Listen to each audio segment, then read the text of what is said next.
2 buses तो पूरी तरह तबाह हो गई, जिसमें 90 पाकिस्तान आर्मी के जवान अभी 4 घंटे पहले शहीद हुए हैं। मैं चैलेंज करता हूं पूरे पाकिस्तानी मीडिया में, किसी के अगर औकात हो आज नोशकी जा करके वहां से रिपोर्ट कर दे। आज नहीं कर पाएंगे रिपोर्ट। मैं नहीं कह रहा हूं, डॉक्टर इसरार अहमद ने कहा था क्या पाकिस्तान में खात्मे की उल्टी गिनती शुरू हो गई है? उन्होंने कहा yes, it's a big yes, कि Pakistan is a failed state. यहाँ पे बहुत जल्दी जो है खाना जंगी शुरू होगी, यानी कि यहाँ पे बहुत जल्दी जो है सिविल वॉर शुरू होगी, और उसके नतीजे में ये होगा कि कुछ टाइम के बाद ये अफगानिस्तान में जम हो जाएगा, यानी अफगानिस्तान में मिल जाएगा। अगर आज के कॉन्टेक्स्ट में कहें तो टीटीपी और ये बीएलए, इस तरह के जो अलग अलग एंटिटीज़ हैं, इनका कब्जा हो जाएगा। ये डॉक्टर इसरार अहमद ने आज से 25 साल पहले बोला हुआ है, 30 साल पहले। या लीबिया जैसे देशों में कहते हैं ना कि जी अगर पाकिस्तान की फौज ना होती तो पाकिस्तान लीबिया और सीरिया बन चुका होता। तो पाकिस्तान आज कौन सा लीबिया और सीरिया नहीं है, बताए ना मुझे। लीबिया और सीरिया में भी जो स्टेट है उसकी रिट आधे से ज़्यादा टेरिटरी पे नहीं चलती, आपके यहाँ भी वही है। पाकिस्तान की टोटल जो एरिया है उसका 46% सिर्फ बलूचिस्तान है। बलूचिस्तान के 90% एरिया पे पाकिस्तान की गवर्नमेंट ये मानती है कि भाई उसकी डायरेक्ट कोई रिट नहीं है, यानी कि 41-42% जो पूरा पाकिस्तान है उसमें तो सिर्फ बलूचिस्तान में ये होगा कि पाकिस्तान के 42% एरियाज में आपकी रिट नहीं है। उसके बाद खैबर पख्तूनख्वा में, फाटा में, शुमाली वजीरिस्तान में, जनूबी वजीरिस्तान में, इन सारे एरियाज में कहीं भी आपकी रिट नहीं है। बातें सुनो इनकी, बताएंगे जी हम गजवाए हिंद भी करेंगे, कहते हैं अखंड भारत नहीं अखंड पाकिस्तान बनेगा। मतलब जो पाकिस्तान है उसमें से आधे से ज़्यादा जो है वो पिछवाड़े के नीचे से निकल चुका है, वो नहीं है कंट्रोल में। अखंड पाकिस्तान बनाएंगे ये। आप जैसे लोगों को हमारे यहाँ अखंड कुछ और कहते हैं। जय हिंद दोस्तों, आप देख रहे हैं डिफेंस ऑफेंस। अगर वीडियो पसंद आए तो वीडियो को लाइक कीजिए, चैनल को सब्सक्राइब कीजिए और बेल आइकन दबाना बिल्कुल मत भूलिएगा। और आप हमें सपोर्ट करना चाहते हैं तो स्क्रीन पे दिए हुए QR कोड को स्कैन करें, या जो माताएं बहनें भाई हमारे जो NRIs हैं वो हमें पेपल के थ्रू भी सपोर्ट कर सकते हैं। ये चैनल आप पे ही सपोर्ट चलता है और आप पे ही सपोर्ट चल सकता है। बहुत बहुत धन्यवाद। जय हिंद दोस्तों, आप सभी का स्वागत है आज के कार्यक्रम में। आपको हमने पिछले वीडियो में बताया था जो जाफर एक्सप्रेस का जो वाकया हुआ था बलूचिस्तान में, जहाँ पे पूरी की पूरी ट्रेन और उस ट्रेन में मौजूद कुछ 200 पाकिस्तान आर्मी के जो सोल्जर्स थे, जो जवान थे, जो ऑफिसर्स थे, उनको एब्डक्ट कर लिया गया था। उन्होंने जो मांगे रखी थी बलोचों ने, BLA ने, वो नहीं मानी पाकिस्तान आर्मी। जैसे मैंने आपको बताया था कि वो नहीं मानेंगे, बिकॉज एक दो मेजर को छोड़ के वहाँ बाकी जितने भी जो जवान थे उसमें ट्रेन में, वो सारे के सारे जो है वो जूनियर कमीशन ऑफिसर्स और आपके ये नायक, सूबेदार, जवान, ये सारे थे। तो उनकी लाइफ की कोई वैल्यू नहीं है पाकिस्तान की आर्मी में, तो उन्होंने नेगोशिएट करने के लिए मना कर दिया। जबकि वो जो पॉलिटिकल प्रिजनर्स थे बलोचों के, उनको छोड़ भी देते, तुमको दोबारा पकड़ लेते, लेकिन पाकिस्तान आर्मी ने नहीं छोड़ा। उसका एक कारण ये भी है कि उनको पता है कि इनमें से ज़्यादा 99% तो जिंदा ही नहीं है, उनको तो वो मार करके कहते हैं कि अनमार्क्ड जो ग्रेव्स पाई जाती हैं पूरे बलूचिस्तान में, मास ग्रेव्स होती हैं, उन मास ग्रेव्स में 200-200, 400-400 लाशें एक साथ दफन होती हैं। वो कभी निकलती हैं 10 साल 15 साल बाद, कहीं कोई खुदाई हो रही होती है तो अचानक से निकल जाती है, यार इसमें इतनी लाशें दफन है। ज़्यादातर को तो वो मार ही देते हैं, वो जिंदा तो रखते नहीं हैं। जब जिंदा ही नहीं तो वापस कहाँ से करेंगे, तो नहीं किया। तो उन्होंने फिर वो 200 जो पाकिस्तान आर्मी के जो सोल्जर्स थे उन्होंने सबको एग्जीक्यूट कर दिया, और BLA ने स्टेटमेंट इशू कर दी, भाई हमने सबको मार दिया है, बिकॉज 48 घंटे का टाइम दिया था, इन्होंने माना नहीं, तो वी हैव किल्ड एवरीबडी। उसके बाद ये था कि भाई आपने पाकिस्तानी मीडिया में सुना होगा कि जी बहुत बड़ा मिलिट्री ऑपरेशन लॉन्च होने जा रहा है जी, हम तो इन सबको बिल्कुल ही ख़त्म कर देंगे, हम तो बिल्कुल ही बलूचिस्तान को फ्लैट कर देंगे, BLA का नामो निशान नहीं रहेगा। मजीद ब्रिगेड क्या बेचती है जी, ये तो कुछ भी नहीं बेचते, ये तो एक SHO की मार है, जो वहाँ का होम मिनिस्टर पहले बोला करता था। तो वो सारी की सारी बातें फ्लैट हो गई। फिर बलोचों ने क्या किया, अभी उस इंसिडेंट को 72 घंटे भी नहीं हुए, 72 घंटे नहीं पूरे हुए, उन्होंने कल रात में हमले अपने दोबारा शुरू कर दिए। अब पिछले 24 घंटे के अंदर बलूचिस्तान के अंदर 3 हमले हुए। ग्वादर में, जहाँ पे आपको पता होगा ग्वादर पोर्ट बन रहा है चाइना पाकिस्तान इकोनॉमिक कॉरिडोर का, ग्वादर में जो है हमला होता है। ग्वादर के उस हमले में जो पाकिस्तान कोस्ट गार्ड है उनके बेस कैंप पे हमला हो गया। किरानी रोड क्वेटा में जो एंटी टेररिज्म फोर्स है जो पाकिस्तान आर्मी की, उसके कॉन्वॉय के ऊपर हमला हुआ, उसमें 7 लोग मारे गए क्वेटा में। किला सैफुल्ला में बलूचिस्तान के अंदर जो पाकिस्तान आर्मी का बेस कैंप था, वहाँ पे हमला होता है, उसके मेन गेट पे। वो अनसक्सेसफुल होता है लेकिन हमला हो जाता है। उनके मेन गेट को तो उन्होंने VVID के थ्रू उड़ा ही दिया था, तो उस पर भी हमला हुआ है। अमीनाबाद चेक पोस्ट है चागी में बलूचिस्तान में, उसके ऊपर हमला हुआ, और उस चेक पोस्ट पे जितने फौजी बैठे थे उन सबको अगवा कर ले गए, और उनके जितने हथियार थे, या उस चेक पोस्ट पे जितने हथियार थे, हैंड ग्रेनेड्स थे, रॉकेट लॉन्चर्स थे, वो सारे के सारे लूट ले गए। ये चागी में हुआ। अब ये तो कल रात के हो गए। आज सुबह क्या हुआ? आज सुबह ये हुआ कि बलूचिस्तान के नोशकी में पाकिस्तान आर्मी का कॉन्वॉय जा रहा था जिसमें कुल 9 बसेस थी।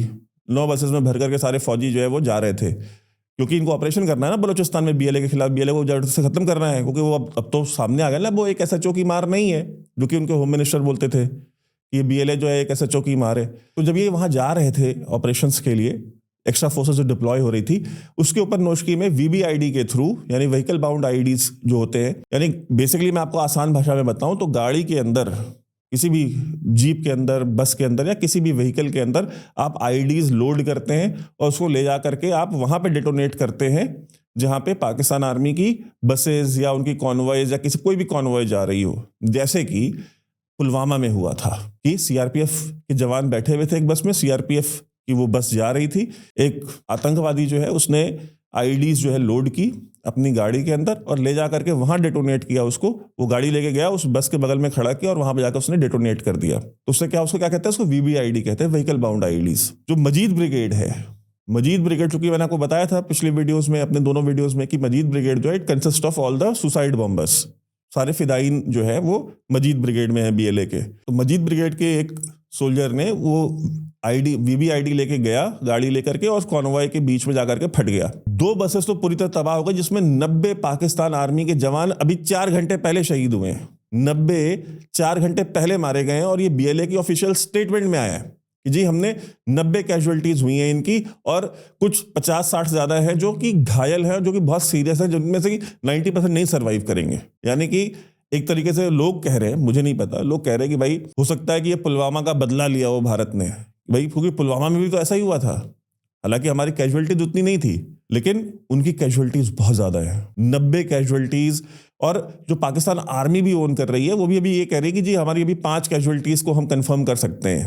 अब सोचिए, तो झूठ बोलते हैं। ये तो 1971 की जब वॉर चल रही थी, तो उस वॉर को भी जब हार रहे थे, तो उस वॉर को हारते वक्त भी ये कह रहे थे विक्ट्री ऑन ऑल फ्रंट्स। ये न्यूज चल रही थी, मतलब सुबह सरेंडर होना है, रात में पाकिस्तान में, इस्लामाबाद में, कराची में जो न्यूज चल रही थी डॉन न्यूज में, और इनके समय के जो बड़े बड़े अखबार हुआ करते थे या पीटीवी न्यूज के ऊपर, ये खबर चल रही थी कि विक्ट्री ऑन ऑन फ्रंट्स, कि भाई हम तो चारों तरफ जीत रहे हैं। और सुबह क्या हुआ, सुबह 93,000 पतलूने उतार करके जहां पना तुसी ग्रेट हो तोहफा कबूल करो।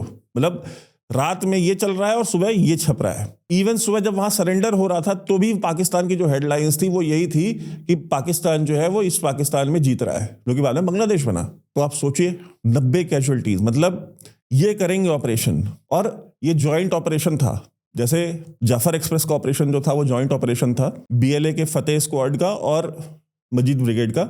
वहां पे क्या हुआ, मजीद ब्रिगेड ने जो है रेलवे ट्रैक उड़ाई, और फतेह स्क्वाड जैसे मैंने आपको बताया, जैसे हमारे यहाँ पैरा एसएफ है या पाकिस्तान के अंदर एसएसजी है, जो स्पेशल ऑपरेशंस के लिए जो ग्रुप्स बनाए जाते हैं, स्पेशल फोर्सेस जो होती हैं, तो वो बीएलए की स्पेशल फोर्सेस हैं फतेह स्क्वाड जो है। और होता क्या है कि इसमें मजीद ब्रिगेड ने रेलवे ट्रैक उड़ाई, फिर फतेह स्क्वाड वहां पे घुसती है टैक्टिकल ऑपरेशंस के लिए और उसको होल्ड करके रखती है उस चीज को।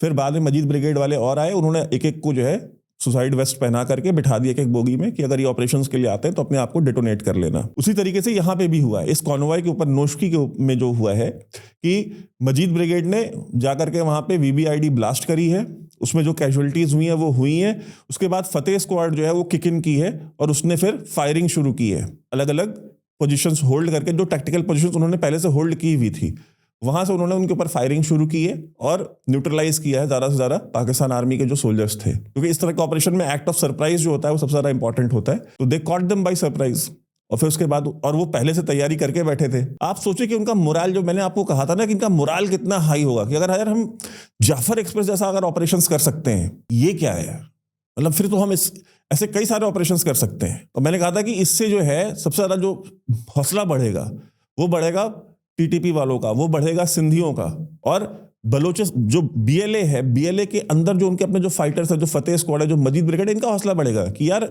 मतलब हम ये ऑपरेशंस कर सकते हैं, we have the capability to do it. Pakistan army को इतना बड़ा फ्रैंकेनस्टाइन मॉन्स्टर नहीं है कि जिसके सामने हम नहीं टिक सकते। ते नो कि यार मतलब हम कर सकते हैं। अगर हम 200 मार सकते हैं इनके एक बार में, तो हम इनके 100-150 भी चाहें तो मार सकते हैं रेगुलर बेसिस पे। वही किया इन्होंने। और आप आज भी पाकिस्तानी मीडिया खोल लीजिए, वो आपको बताएंगे कि जी देखिए हम तो इतना जबरदस्त काम कर रहे हैं, जी देखिए हमने तो सबको ही मार दिया है, जी देखिए।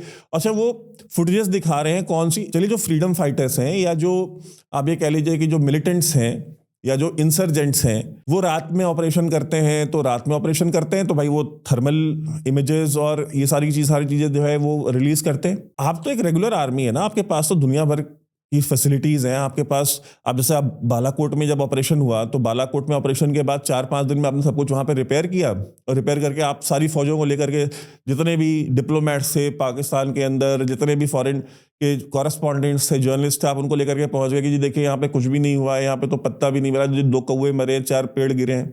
यही करने गए थे आप लेकर के। आप अपनी मीडिया को अभी तक वहां क्यों नहीं लेके गए जहां पे जाफर एक्सप्रेस का जो इंसिडेंट हुआ था? आप क्यों थर्मल इमेजेस दिखा रहे हैं कि जी देखिए ये जो ब्लैक वाला दिख रहा है ना आपको, ये जो एरिया है, अब तो खत्म हो गया ऑपरेशन ना आपके हिसाब से। आपने तो 24 घंटे के अंदर ऑपरेशन कंक्लूड कर दिया था, 72 घंटे हो गए, लेके जाइए, दिखाइए ना कि देखिए यहाँ पे हुआ था, यहाँ पे कुछ भी नहीं हुआ।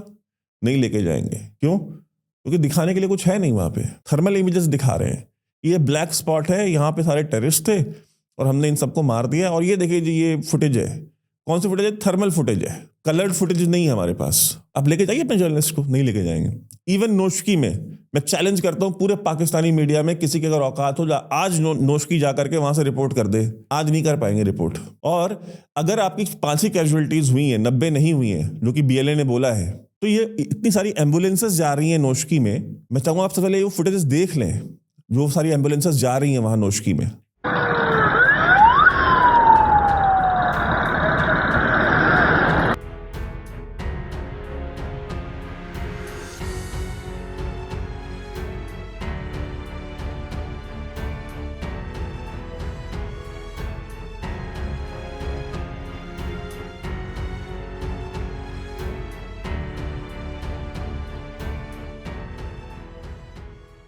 आपने देखा ये वीडियो फुटेज, सारी एम्बुलेंसेस जा रही हैं वहां पे। 5 कैजुअलिटीज के लिए इतनी सारी एम्बुलेंसेस लगती हैं क्या?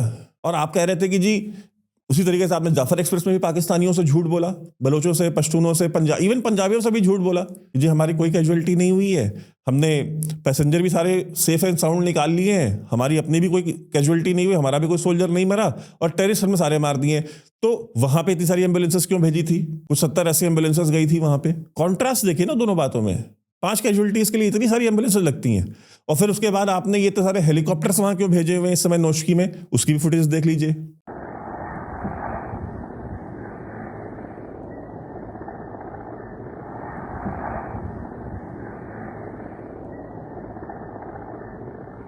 तो आपने देखा कि ये सारे के सारे हेलीकॉप्टर्स भी वहां जा रहे हैं। तो अब सोचिए, मैं पाकिस्तानियों से कहता हूं, सोचिए कि आपकी फौज कितना झूठ बोलती है आपसे। अपने मरे हुए लोगों को ना कारगिल में ऑन किया, ना अपने मरे हुए लोगों को आज ये जो जंग लड़ रहे हैं, जो आम फौजी लड़ रहे हैं पाकिस्तान के अंदर, चाहे वो खैबर पख्तूनख्वा में लड़ रहे हो, चाहे वो बलूचिस्तान में लड़ रहे हो, वो जंग सही है गलत है वो एक अलग डिबेट है, मैं उस पर डिबेट नहीं कर रहा। लेकिन वो आपके हिसाब से आपके मुल्क की जंग लड़ रहे हैं, तो कम से कम इतना तो क्रेडिट उनको मिलना चाहिए कि कम से कम उनकी मौत को एक्नॉलेज कर ले। कारगिल में एक्नॉलेज नहीं किया, 3000 फौजी मर गए, कभी एक्सेप्ट नहीं करने गए, उनकी लाशें तक एक्सेप्ट नहीं करी।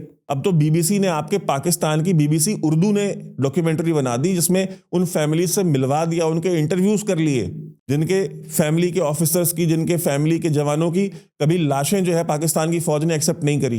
वो खुद बीबीसी पे उन्होंने आके बोला, उर्दू पे पढ़ा हुआ है, आप सर्च कीजिए यूट्यूब के ऊपर जाकर के, वो देखिए डॉक्यूमेंट्री। ये आपकी जो फौज है ये कितनी दिलेर है, ये कौन सी फौज है ये, और इनका आपसे सरोकार क्या है? कहते हैं ना तेरा मेरा रिश्ता क्या, ला इलाहा इल्लल्लाह। जो अपनी वर्दी पहनने वालों के, जो आपके मुल्क की, इनके इंस्टीट्यूशन की वर्दी पहनते हैं, आप इनसे पूछिए ना कि आपका आपके जवानों के साथ रिश्ता क्या है, पहले ये तो बताइए। जिनकी मौत को आप डिसोन करते हैं, जिनकी लाशों को आप डिसोन करते हैं, आप जिनको मरने के लिए छोड़ देते हैं, तेरा मेरा रिश्ता क्या पहले उनके साथ तो निभाएं, जिनके साथ बैठ करके खाने खाते हैं, जिनके साथ बैठ करके जिहाद लड़ने की बातें करते हैं, जिनके साथ जीने मरने की कसमें खाते हैं, वो उनको ओन नहीं करते। उनका कोई रिश्ता उनके साथ नहीं है। आपके साथ या किसी भी मुसलमान के साथ दुनिया में उनका क्या रिश्ता है? बीएलए की और टीटीपी को कम से कम इतना तो क्रेडिट दें कि अगर उनका कोई मरता है तो उसका वो बदला लेते हैं, उनका कोई मरता है तो उसके लिए मातम करते हैं, उसको पब्लिकली ओन करते हैं। कम से कम बलोच और जो पश्तून जो कल्चर है उसमें कम से कम इतनी तो शराफत और कम से कम इतनी तो ईमानदारी है कि कभी अब अपने लोगों को डिसोन नहीं करते। वो मान लेते हैं, अगर पाकिस्तान आर्मी कहती है कि जी हमने फला कमांडर मार दिया है तो वो एक्सेप्ट कर लेते हैं कि जी हाँ मारा है, लेकिन हम इसका बदला भी लेंगे। और ये क्लेम करें उससे पहले वो खुद ही ओन कर लेते हैं कि जी हमारे फला कमांडर की मौत हुई है। आपने कभी नहीं सुना होगा कि पाकिस्तान आर्मी ने कुछ क्लेम किया हो और बीएलए ने या टीटीपी ने उसको डिनाई किया हो। पाकिस्तान आर्मी ने क्लेम किया हो कि जी हमने इसको मार दिया है और उन्होंने डिनाई कर दिया हो, ऐसा आपको नहीं सुनने को मिलेगा। अगर ये क्लेम करते हैं तो एक्सेप्ट कर लेते हैं, हाँ जी अगर हुआ है तो हम मान लेते हैं, और फिर उसका वो रिवेंज भी लेते हैं। पश्तून वली में है ना कि भाई बदल का तो कॉन्सेप्ट है, बदला तो लेंगे, भले ही 40 साल बाद लेंगे लेकिन लेंगे जरूर। ये कौन लोग हैं जो वर्दी ये पहनते हैं वही वर्दी वो भी पहनता है लेकिन उसकी बॉडी नहीं ओन करेंगे? ये फौज लड़ेगी, ये जिहाद लड़ेगी। डॉक्टर इसरार अहमद थे, डॉक्टर इसरार अहमद कहते थे कि पाकिस्तान का गेम ओवर हो चुका है। डॉक्टर इसरार अहमद जिनको ये सारे के सारे जिहादी और बहुत बड़ा वो मुस्लिम ब्रदरहुड का आइडियोलॉग था, डॉक्टर इसरार अहमद जिसको कि इंडिया में पाकिस्तान में बड़े बड़े जितने भी इस्लामिस्ट हैं वो सारे के सारे बहुत बड़ा आइडियोलॉग मानते हैं। मेरे अपने डिफरेंसेस हैं डॉक्टर इसरार अहमद से, लेकिन उस आदमी ने एक बात कही थी, मैं आपको सुना भी देता हूँ। डॉक्टर इसरार अहमद ने कहा था कि क्या पाकिस्तान के खात्मे की उल्टी गिनती शुरू हो गई है? मैं नहीं कह रहा हूँ, डॉक्टर इसरार अहमद ने कहा था क्या पाकिस्तान के खात्मे की उल्टी गिनती शुरू हो गई है? उन्होंने कहा yes, it's a big yes, कि Pakistan is a failed state. यहाँ पे बहुत जल्दी जो है खाना जंगी शुरू होगी, यानी कि यहाँ पे बहुत जल्दी जो है सिविल वॉर शुरू होगी और उसके नतीजे में ये होगा कि कुछ टाइम के बाद ये अफगानिस्तान में जम हो जाएगा, यानी अफगानिस्तान में मिल जाएगा। अगर आज के कॉन्टेक्स्ट में कहें तो टीटीपी और ये बीएलए इस तरह के जो अलग अलग एंटिटीज हैं इनका कब्जा हो जाएगा। ये डॉक्टर इसरार अहमद ने आज से 25 साल पहले बोला हुआ है, 30 साल पहले। इमेजिन कीजिए आप, ये वो आदमी है जो कि हिंदुस्तान छोड़ करके, यहाँ हरियाणा से था, ये हरियाणा छोड़ करके पाकिस्तान के पार्टीशन के बाद पार्टीशन मतलब वहां चला गया था। कराची में पाकिस्तान की जो सबसे बड़े मदरसे हैं उनमें से एक मदरसा इस इंसान ने बनाया था। दुनिया भर में बड़े बड़े इस्लामिक आइडियोलॉग्स तैयार किए इसने, जो मुस्लिम ब्रदरहुड के माइंडसेट के थे, इख्वानुल मुस्लिमीन के। वो ये बातें कह रहा है जो कि पूरी जिंदगी पाकिस्तान के क्रिएशन को डिफेंड करता रहा, पूरी जिंदगी। मरने से पहले ये बोल के मरा वो। क्या पाकिस्तान के खात्मे की उल्टी गिनती शुरू हो चुकी है? और मेरा जवाब था इट्स ए बिग यस। हां, पाकिस्तान के खात्मे की उल्टी गिनती शुरू हो चुकी है। Pakistan is a failed state और बहुत जल्द इसके अंदर खाना जंगी शुरू होगी और एनार्की पैदा होगी और फिर यह मुल्क खत्म होकर अफगानिस्तान में मुदगम हो जाएगा। और आज के वीडियो में तो मैं भी जो टीटीपी ने किया है खैबर पख्तूनख्वा में पिछले 72 घंटे में, मैं उसको ला ही नहीं रहा हूं डिस्कशन में। अभी उसके अलग से वीडियो बनाएंगे, क्योंकि इन दोनों को अगर बनाने लग गया तो 1 घंटे के ऊपर का वीडियो हो जाएगा। आप इमेजिन करके देखिए, ये वो फौज है। आप इमेजिन कर सकते हैं कि दुनिया में किसी भी थर्ड वर्ल्ड कंट्री हो, मैं तो इंडिया की तो बात ही नहीं कर रहा, किसी थर्ड वर्ल्ड कंट्री में आप ये मान लीजिए ये सोमालिया वमालिया में होता होगा तो होता होगा, और आपको कहीं नहीं मिलेगा। या लीबिया जैसे देशों में कहते हैं ना कि जी अगर पाकिस्तान की फौज ना होती तो पाकिस्तान लीबिया और सीरिया बन चुका होता। तो पाकिस्तान आज कौन सा लीबिया और सीरिया नहीं है, बताए ना मुझे। लीबिया और सीरिया में भी जो स्टेट है उसकी रिट आधे से ज्यादा टेरिटरी पे नहीं चलती, आपके यहां भी वही है।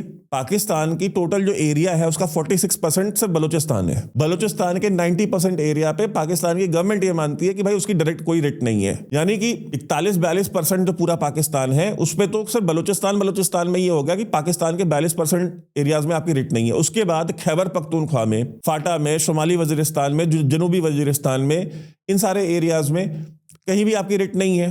कुरम एजेंसी का एक वीडियो में दिखा देता हूं आपको, वहां पे ये टीटीपी वालों ने कल रात में जो है डिक्लेयर की है विक्ट्री। बिस्मिल्लाहिर्रहमानिर्रहीम नहमदुहु व नसल्ली अला रसूलिहिल करीम। अल्हम्दुलिल्लाह दा सुकमा दे कोर में एजेंसी दे बगन बाजार में चौकता और तो से खपला कसे से मुजाहिदीन सुकमा ने और की मौजूद थी और मुजाहिदीन सुकमा अल्हम्दुलिल्लाह चिक पेंट लगावला दे हाल को दे अमानियत के पारा और सुकमा दा 2-3 गाज के ने दे देखना सुकमा पोस्तादा और अल्हम्दुलिल्लाह वो की जरूरत निश्तो सरोशी सुकमा ने और दादी दे मुजाहिदीनों मखनेवाय वकी आदि मुजाहिदीनों मुकाबला वकी नो अल्हम्दुलिल्लाह मुजाहिदीन सुकमा ने कोलो फजा के अल्हम्दुलिल्लाह और पडाडा सब सुकमा ने दादी बगन बाजार में चाव की विलोर दी और नो मुचुकमा टोल ओलस्त इंशाल्लाह वल अजीज दा इत्मीनान को तो ढेर ज़रब दे अल्लाह फजल सरा और दा हमल की सुकमा इस्लामी सुकमा निज़ाम नफिज की इंशाल्लाह वल अजीज और दा इस्लामी शरीयत दे पारा सहारा काम कुर्बानी रची इंशाल्लाह वल अजीज मुजाहिदीन बेचुकमा यानी ता हर वक्त तैयार भी इंशाल्लाह और कदीमू चुकमा पमोल बनती की कदीमू पजोल बनती की और कदीमू सरूर बनती की इंशाल्लाह वल अजीज मु भी न को बल्कि मु चुकमा यानी मतलब इस्लामी निज़ाम दे पारा हर कुर्बानी दे चुकमा और मतलब जनून मखिको का दिला खा है और इंशाल्लाह वल अजीज चुकमा यानी काम वक्त और इंशाल्लाह वल अजीज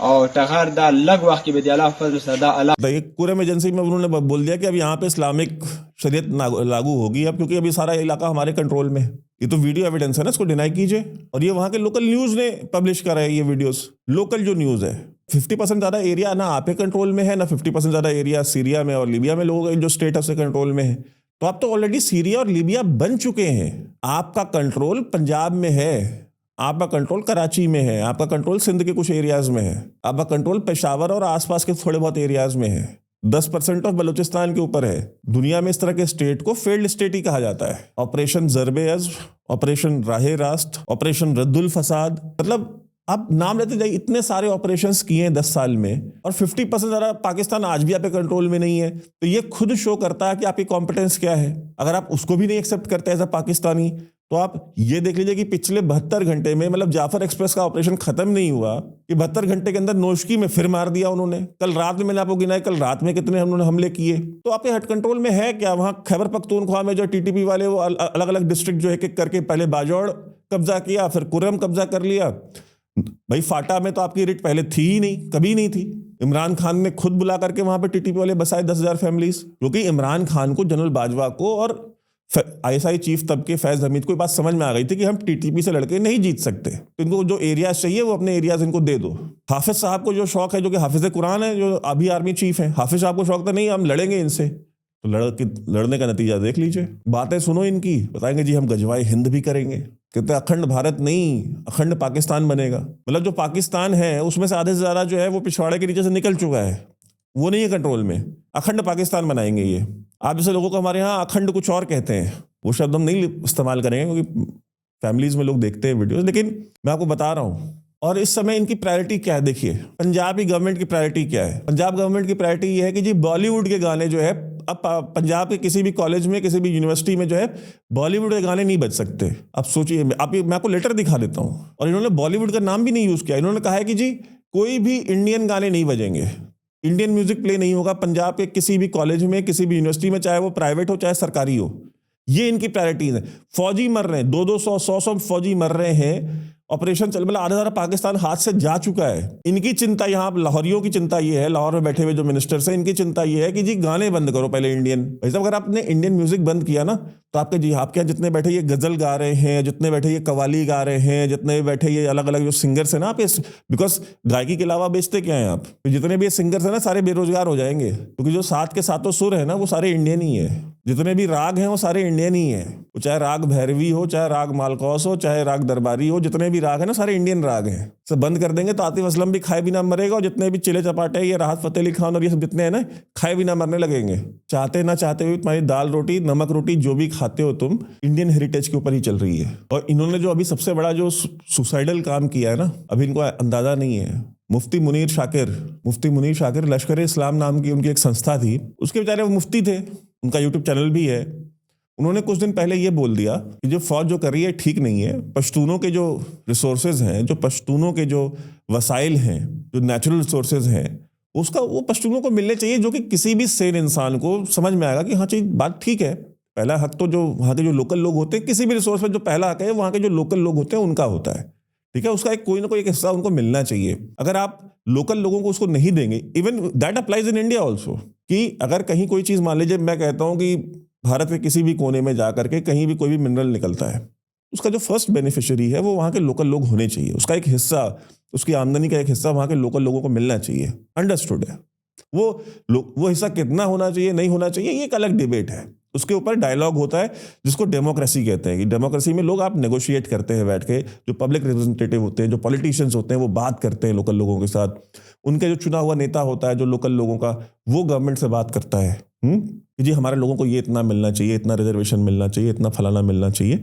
तो सरकार उसको मान लेती है कि हाँ ठीक है भाई 15 नहीं 14 कर लो, 13 कर लो, दैट इज अंडरस्टूड। पाकिस्तान में क्या है, पंजाबी जो है वो बलूचिस्तान जाएगा, सारा गैस उठा ले जाएगा, लोकल लोगों को कुछ नहीं देगा। सोना निकलेगा, सारा सोना उठा ले जाएगा, लोगों को कुछ नहीं देगा। खैबर पख्तूनख्वा जाएगा, वहां से कोई भी रेयर अर्थ कुछ भी निकलता है, सारा निकालेगा, लेकर चला जाएगा, 1 रुपया नहीं देगा लोकल लोगों को, क्योंकि उसकी बाप की जागीर है वो, पूरा पाकिस्तान पंजाबियों की। इन्होंने मुफ्ती साहब ने इतना बोला था कि भाई ये चीज़ ठीक नहीं है, आप उसको करिए भाई, आप लोगों को, लोकल लोगों को भी उसका हिस्सा दीजिए, उसका शेयर दीजिए, और कम से कम नहीं कंसेंट तो लीजिए कि भाई वो चाहते भी हैं कि नहीं चाहते हैं कि आप वो निकालिए वहां से। तो जो DGISPR है, DGISPR ने कह दिया कि ये क्या मतलब, इनकी माँ जो है वो दहेज में लेके आई थी, जो ये हम इनसे पूछने जाएंगे। आप सोचिए, एक मुफ्ती, लश्कर इस्लाम का हेड, वो कहता है कि यार लोकल पश्तूनों से पूछो तो सही कि वो निकालना है कि नहीं निकालना है जो उसकी जमीन है वहां से कुछ। वो कहता है DGISPR प्रेस कॉन्फ्रेंस में कि क्या इसकी माँ दहेज में लेके आई थी क्या, इमेजिन कीजिए। तो इसका उन्होंने फिर जवाब दिया, वो सारी वीडियोस है मेरे पास, मैं नहीं चलाऊंगा बिकॉज वो कॉपीराइट, क्योंकि उनका अपना खुद का भी चैनल है मुफ्ती साहब का, अब तो बेचारे चले गए दुनिया से, लेकिन उनके चैनल चलाने वाले होंगे। मैं नहीं चाहता कि एक तो कॉपीराइट स्ट्राइक झेल ही रहे थे कैनेडियन गवर्नमेंट की, दूसरी नहीं चाहिए। उन्होंने उसका जवाब दिया, उन्होंने कहा कि भाई साहब दहेज की बात नहीं है, बात अखलाक की है, बात हकूक की है, कि हम यहाँ पे 5000 साल से रह रहे हैं, हमें आपका नहीं पता, लेकिन जो पठान है, जो पश्तून है, वो इस जमीन पे 5000 साल से रह रहा है, तो ये रिसोर्सेज उसके हैं, वो कहीं बाहर से आके यहाँ नहीं बसा है। वो ये नहीं कहता कि हम तुर्क हैं, हम अरब हैं, हम तो जी सेंट्रल एशियन हैं, हम उज़्बेक हैं। तो ये गलतफहमियां आपको होंगी पंजाबियों को, हमको नहीं है, हम यहाँ 5000 साल से रह रहे हैं, तो इन सब पे हमारा हक है। क्या किया, बंदे भेज के ब्लास्ट करा के उसको उसकी मस्जिद के सामने मरवा दिया, बस इतना जवाब दिया। तो मुफ्ती हैं।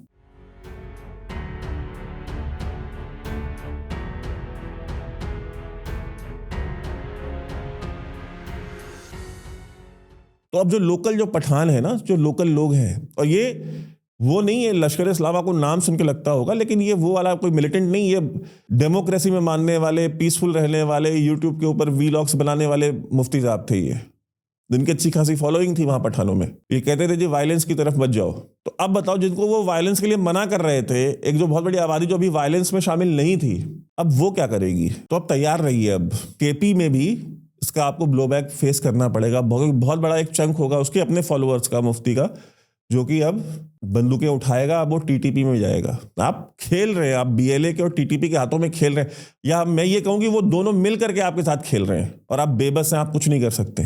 तो जो बलोच है, जो पश्तून है, आपने मेरे सामने चारा ही को नहीं छोड़ा है, और मुझे कोई सरप्राइज नहीं होगा कि बहुत जल्दी जो है ना, एक सिंधी विंग भी, एक सिंधी ऑर्गेनाइजेशन भी खड़ी होगी, जैसे GA सिंध थी, एक आर्म्ड GA सिंध मूवमेंट भी खड़ी होगी बहुत जल्दी पाकिस्तान के अंदर। और जिस दिन, अभी तो सिर्फ BLA और TTP कोलैबोरेट कर रहे हैं ना, जिस दिन GA सिंध, BLA और TTP तीनों कोलैबोरेशन शुरू हो गया, सोचिए उस दिन आपके साथ क्या होगा। पाकिस्तान के सिर्फ 2 जेन्युइन लीडर्स थे, डेमोक्रेटिक लीडर्स, एक नवाज शरीफ, एक इमरान खान, जो कि पाकिस्तान को होल्ड अप करके रख सकते थे। नवाज शरीफ की कभी मानी नहीं, उसको जेल में डाला, बदनाम किया, डिस्क्रेडिट किया, हमें इंग्लैंड भेज दिया, खत्म कर दिया उसका करियर। उसके वो बूट पॉलिशी भाई को लेके आ गए, क्रेडिबिलिटी कोई नहीं इनमें से किसी की। इमरान खान था तो जब तक वो बदनाम था, जब तक वो डिस्क्रेडिटेड था, उसकी कोई वैल्यू नहीं थी, तब तक वो सत्ता में रखा। जब उसकी क्रेडिट है, जब लोग उसके साथ खड़े, आवाम उसके साथ खड़ी है, तो उसको उठा के जेल में डाला हुआ है। तो सुसाइड बॉम्बर सिर्फ मजीद ब्रिगेड में नहीं है, सुसाइड बॉम्बर सिर्फ TTP में नहीं है। पाकिस्तान आर्मी के जितने जनरल हैं ना, इनमें से आधा ज़्यादा ये खुद भी सुसाइड बॉम्बर्स ही हैं, जो कि पूरे पाकिस्तान के ऊपर फट रहे हैं, वहाँ की जनता, वहाँ की आवाम के ऊपर फट रहे हैं। अब ये पाकिस्तान की आवाम को डिसाइड करना है कि वो इन जर्नैलों की बूट पॉलिश करेगी, इनके साथ खड़ी है, जो कि अपने खुद के सिपाहियों, अपने खुद के जवानों की लाशें तक ओन नहीं करते हैं, या उनके साथ खड़ी होगी जो कि उनकी बात करते हैं, जो अमन की बात करते हैं, जो ये कहते हैं कि जी कश्मीर वश्मीर छोड़ो, रोजी रोटी पे ध्यान दो, काम करो, जिम्मेदारी से रहो, अच्छे इंसान बनो।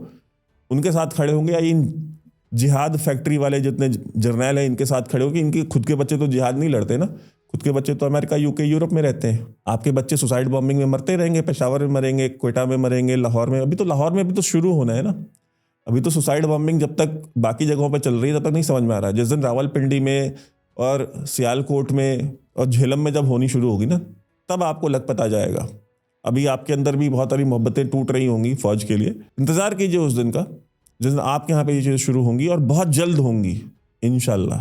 क्योंकि जिस रास्ते पे ये फौज आपको ले जा रही है ना, ये आपके बच्चे मरवाए बिना मानेगी नहीं। आप सभी जुड़े, आप सभी का बहुत बहुत धन्यवाद। आप हमें सपोर्ट ज़रूर कीजिए, ये चैनल आपके सपोर्ट से चलता है और आपका ही सपोर्ट चल सकता है।